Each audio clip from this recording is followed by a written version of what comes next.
I mean, I'm just hanging on saying, like, I don't want to stay up this late to see the Islanders have to lose this game.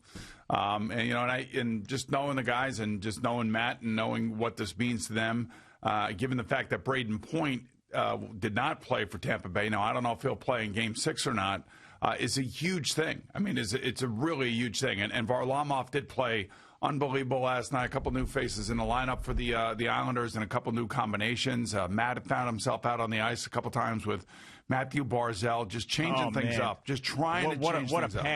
What a pass by him that could have ended the game. Yes. In the first overtime. I thought that was a stand-up, off-the-couch moment there. Yeah. But it didn't happen, and thank goodness it did happen later with Jordan Eberle in that goal. And I thought of you right away because of the Shattenkirk whiff that turned into the turnover. I was saying that this is like the perfect boomer ending to this game, isn't it? Well, at the end of the day, Anders Lee makes just an unbelievable pass to Eberle, and one of the reasons that you beat a guy like Andrei Vasilevsky the way that they did is you got to shoot it quick, man. You got to be fast and you got to be accurate. And that pass was perfect from Anders, and it was a great shot by Jordan. But, at the end of the day, between this game, the Miami Heat game, and the Boston Celtic game, and then, of course, the Denver Nuggets just taking out the Clippers, 2020 sports is nuts. And, then you hear about the way that baseball is going to go about, their playoffs, which I think is very smart.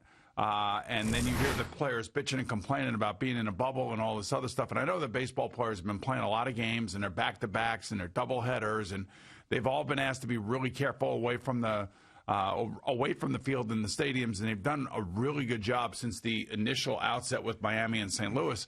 But, they're going to go into a bubble, and it may be a 6-week bubble, whatever it's going to be. I was looking at this.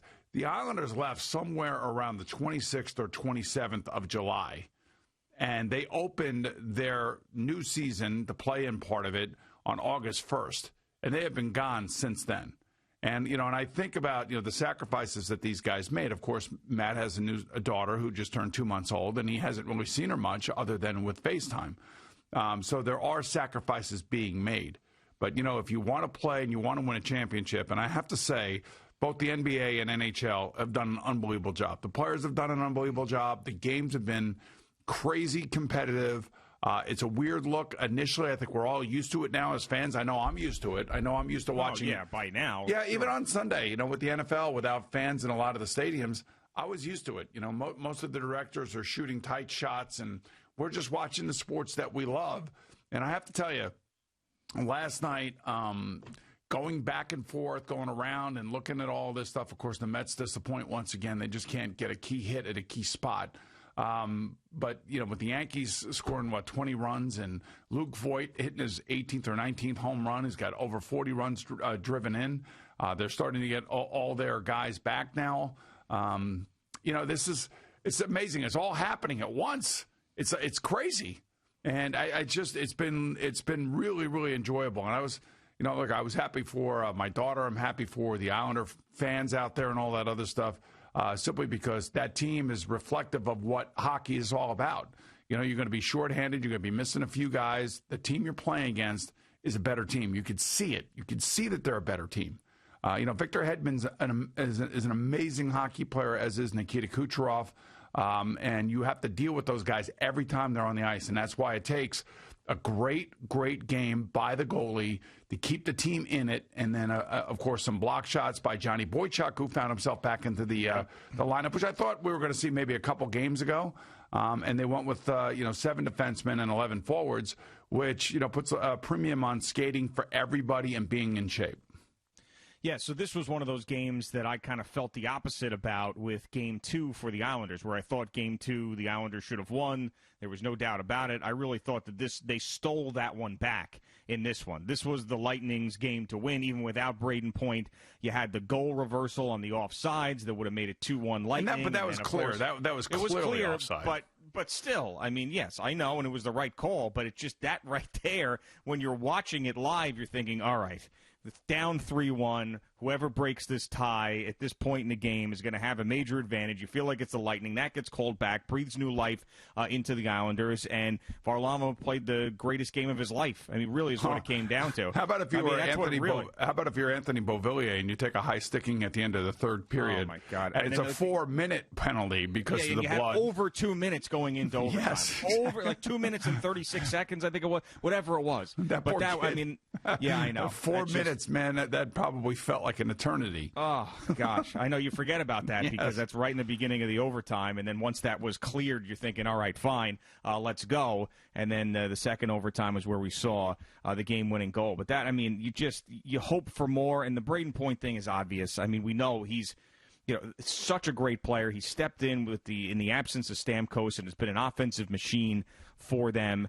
And when he's not playing, it evens the playing field for these two teams. When he is playing, it's just the Lightning are so, I hate to say it, but they're so much more talented when you see Braden Point on the ice. So we'll see. I don't know. Maybe this is one of those things where they were like, hey, we're up 3-1, and let's roll the dice here. Let's make sure he's 100% healthy. If this was a Game 7, we would throw him out there. Maybe now it's a Game 6, a 3-2 advantage. You might see him push through the injury. I'm not sure. It's sort of like, you got to make these decisions like the Yankees did it with Gleyber Torres as they sit him down and they say, well, if this was the playoffs, he would play. Yeah, I don't know. I don't know. You know what? I can't. I'm always speculating as to thinking what's wrong with Braden. And to me, it's obviously a lower leg injury. So it could be a meniscus in a knee. It could be a partially torn, like a little tear in the ACL. It could be something in the ankle. It could be a groin issue. It could be any one of those things. And even I didn't realize this, but, let's face it, in Game 4, he didn't look right, and he didn't come back. And I never even thought yesterday that he was not playing, because they don't tell you anything. And then the game starts, or the pregame starts last night, and they're talking about him not playing, I'm like, wow, okay, this is a break for the Islanders. Because losing Casey Cizikas, as I told you yesterday, is a huge, huge blow for the Islanders, because he does so many little things and does a lot of the dirty work and does a lot of the great little things that you got to have happen in a hockey game if you want to win it.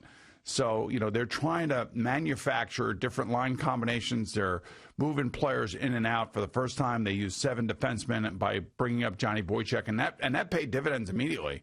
That maniac's blocking shots and, taking shots to the ribs and the hip and the legs and losing a skate blade. And, it's like all the things that could possibly happen to a guy who hasn't played since the beginning of August happened last night in one game for that poor guy. Yeah. Plus, I don't know, I'm sure he's in good condition. I'm sure he's been taking care of himself. But then they're not getting a lot of practice ice time. So it's not like he's out there practicing all the time. But yet he ends up playing a game in which there's 5 periods being played. So it's like, all right, here you go, Johnny, get back out there. It's going to be 5 periods, and you're going to play, and you haven't played since the beginning of August. And he played, your typical, I want to win the goddamn Stanley Cup type of game. Yeah, right. So I know. Just the way it was. I really hope that we see a Game 7 in this series, because we haven't had, and I know allegiances are split across the tri-state area. I understand that. And you are the biggest example of that. You're a big hockey guy. Your son-in-law is on the Islanders, but the Rangers are your favorite team. Hockey's your favorite sport, but you're invested in this. We have not had high-stakes playoff stuff happening in the tri-state area all that often over the last number of years. Hey, the Islanders had a 3-1 lead against the Flyers and had to go to a Game 7. That's high stakes. And now this is high stakes. I'm talking about this run. This run for the Islanders is what I'm saying is that I want it to continue, because once it's gone, who the hell knows when the next time we're going to get. Outside of the Yankees, Game 7 last year against the ALCS, rather, against the Houston Astros. Other than that, last year and the way that was going and them trying to get to the World Series through those cheating bastards, I mean, think about the last time. I mean, it's been a while. I mean, the Mets obviously in 2015, but that's a long time ago at this point. I mean, the Rangers have gone through their rebuild. The Knicks did not even talk about them.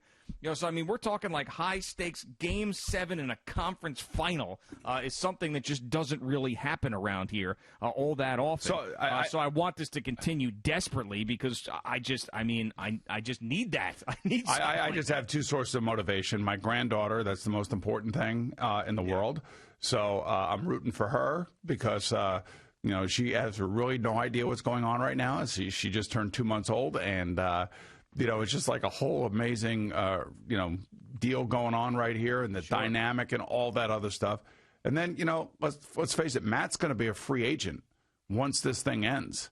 If they lose last night, that's potentially the last game in an Islander uniform. I can't imagine that. Well, I hope that doesn't scoop happen. On that. Will you give us there is no scoop. I mean, they don't talk contracts now and all that other stuff. And Lou Lamoriello, much like Jeff Gorton of the Rangers, are going to have to start making some decisions. Who do you want to pay? Who do you want to move? And because the NHL has a flat salary cap moving over the next 4 years because of this pandemic, there's going to be a lot of interesting decisions that are going to be made. There's going to be a lot of good players that may not be on these respective teams, as we know, moving forward over the next couple of years. I know I can't speak for Matt, but I know he loves playing with Casey and Cal, and now J.G. Pajot loves playing with him. Loves the team. The team is close. That's why I know that this team is not like giving up at any stretch at any point in time. The one thing I will say about this particular series, the Islanders got totally screwed. They had to play Game 7, get on a plane, and then play a game 1. And in Game 1, that wasn't the team that we saw last night. That's not the team that we've seen throughout this whole entire run. That's a long flight, and because the Lightning were able to win their previous series a lot earlier than the Islanders, they got out there 24 hours earlier, were able to get their legs underneath them, and had their legs underneath them, and it showed itself in Game 1. So Game 1 was like a give-up game, and it was a game that was like just right-handed to the Lightning. That's why I was an advocate for the team staying in Toronto and playing the games in Toronto and not getting a flight involved in all of it, because I do really think that was a major disadvantage. But then some would say, hey, the Islanders could have knocked off the Flyers a hell of a lot earlier. Especially in Game 5, in that overtime game where they had two just incredible opportunities against Philadelphia and then couldn't bury it. So I don't know. That is, at this point, who cares, right? Because now it's 3-2 in the conference final, and they got the momentum, and momentum, I guess, really in hockey is whatever, because it doesn't. It's a hot goalie, is what momentum is. It really doesn't carry over. If Varlamov doesn't come out and play the same way he did in Game 5, it's not going to mean anything. And let's face it, Vasilevsky has been great. He has been absolutely great. He had one save last night on Cal Clutterbuck on a deflection. I think Cal thought it was going in. I think everybody thought it was going in. And somehow, when you watch Vasilevsky just handle that particular shot earlier in the game, it's amazing how low he got, because he saw it. He saw it happening in front of him. And sometimes that puck goes over their shoulders, but this one stayed low. And he just got really low to the ice to make sure that thing didn't go through his legs. And it's amazing how quick and how agile these goalies have been. And by the way, it will be the first Stanley Cup final, regardless of who wins this particular series, where both goalies will be Russian goalies leading their team. So first time in the history of the NHL where there will be two Russian goalies, I believe, facing off as starting goalies in a Stanley Cup final, which is interesting. This has got to be an interesting thing, too, because if you think about it, like the consolation prize, if the Islanders don't continue in this series, is the fact that Matt gets to come home, which is something that is great, but yet all you guys are rooting for him to stay away. It's sort of strange. It is how weird, it's going, It's a weird thing, and, there was a potential thought that maybe the families would be able to go for the conference for the Stanley Cup final. That's right. I thought that was happening. Now, I want to make sure that I say this right. It sounds like, Canada is not allowing it to happen. The country of Canada is not allowing the American families to fly out there if, in fact, these teams, whatever team it is, if it's Tampa, the Tampa families can't go to Edmonton. If it's Dallas, what is Dallas? Dallas families can't go to Edmonton. And quite frankly, I don't know. I was talking to Sid about this. I just said, You have a 2-month-old, man. Stay home. Just watch it on TV. And I know that Matt, I'm sure all the guys, it's not just Matt, I'm sure all the guys want their kids there to see it and to experience it. But, it's just one of those things where, I guess the country of Canada has shut the border and they just don't want to have anybody come in. And they just want to keep it as simple as possible and let the players play and then come home and celebrate for the winning team when, whoever ends up hoisting the cup. Thank you for watching. Please like, comment, and subscribe. And don't forget to hit the red bell so you're notified when we have new content.